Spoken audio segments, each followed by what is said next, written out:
At the end of last week, Sean Hannity goes on his program and basically tells Donald Trump, because he knows Trump is watching, that he should fire all the US attorneys. Here, watch for yourself. We've been warning you about the deep state, Obama holdover government bureaucrats who are hell-bent on destroying this president, President Trump. Tonight, it's time for the Trump administration to begin to purge these saboteurs before it's too late. It's time now for President Trump to follow Abraham Lincoln's example and fire anyone and everyone who is actively working against him in government. It's very important for President Trump to act right now. Congressman Steve King, he tweeted the following: Donald Trump needs to purge leftists from the executive branch before disloyal, illegal, and treasonous acts sink us.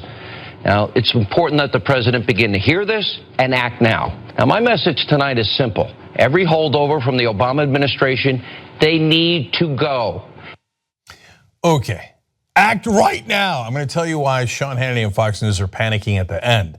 But first, let's be fair to the administration.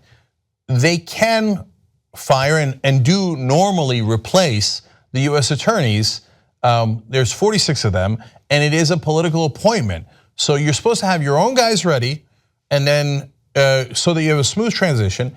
And then you ask the guys who were there before to leave, and you bring in your guys. That's normal. So you don't have to bother blaming them for that.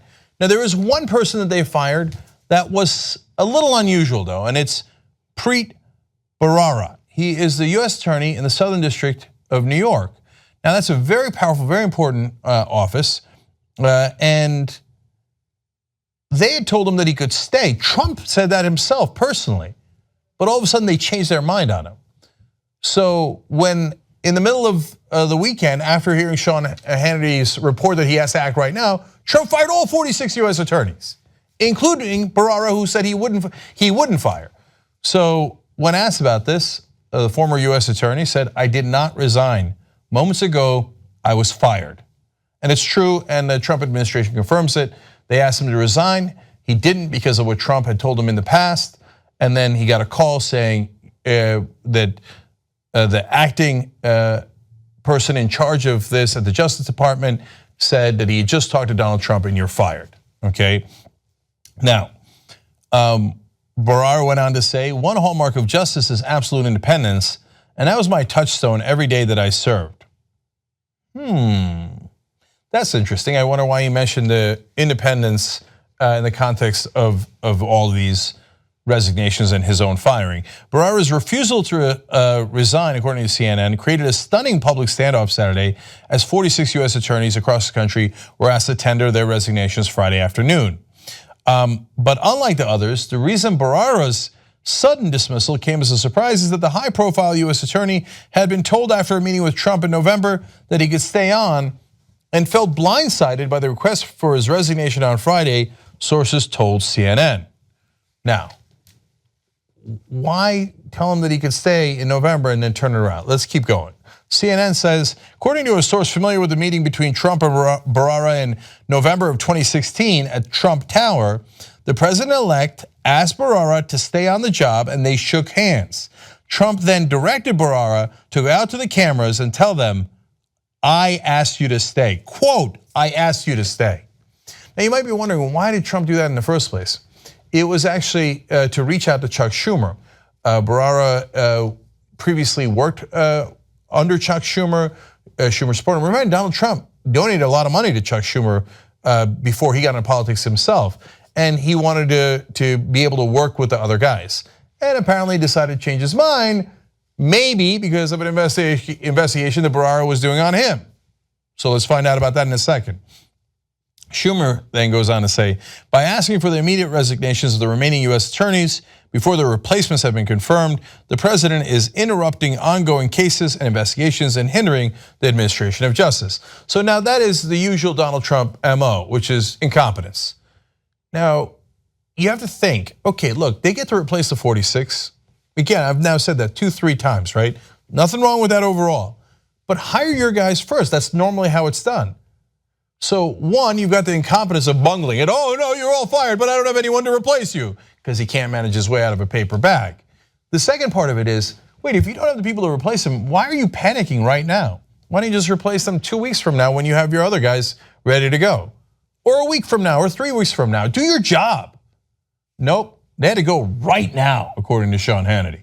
Okay, then Bharara leaves one last tweet, which has got everybody's attention. He said, by the way, now I know what the Moreland Commission must have felt like. Now, if you don't know what the Moreland Commission is, that's perfectly normal. It was specific to New York State. That's where Governor Cuomo, who's a Democrat, asked for a commission, the Moreland Commission, to investigate public corruption. Then they started investigating him, and he immediately disbanded it. Oops. Now, we criticized Cuomo at the time for that. So by mentioning the Moreland Commission, he's basically saying, I was investigating Trump, and he disbanded it because I started investigating him. That appears to be the clear reference. Otherwise, why in the world would you bring up the Moreland Commission? Okay, and Law News points out, it's worth mentioning that watchdog groups asked Bharara on Wednesday to look into the president's foreign business dealings for possible violations of the Emoluments Clause, which, by the way, is in the United States Constitution. So there's two parts here. One is, it is possible, and obviously the former US attorney is hinting that they were doing an investigation of Trump himself. Remember, Trump Tower is in the District of New York, and Bharara has jurisdiction there, or had jurisdiction there. Gotta go right now. The second part of it is actually related to Fox News.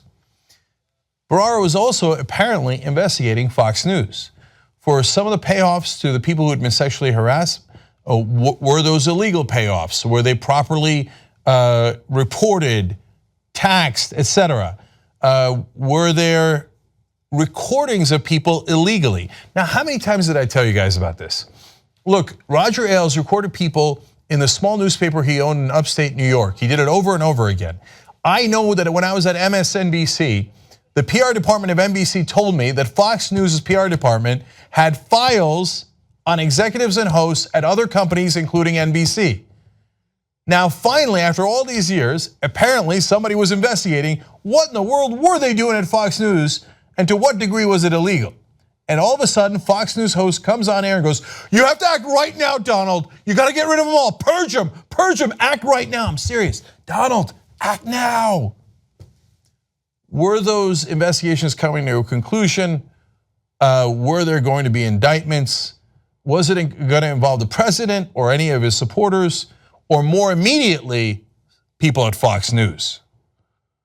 Now, we have no idea if the person who's going to replace Bharara in New York is going to be in any way independent, or they're just going to be a political hatchet man for the administration and just cover these up. But there are a lot of people who work at the US Attorney's Office. They know what these cases are, they know how much work they've done on them, and they know how much evidence there is.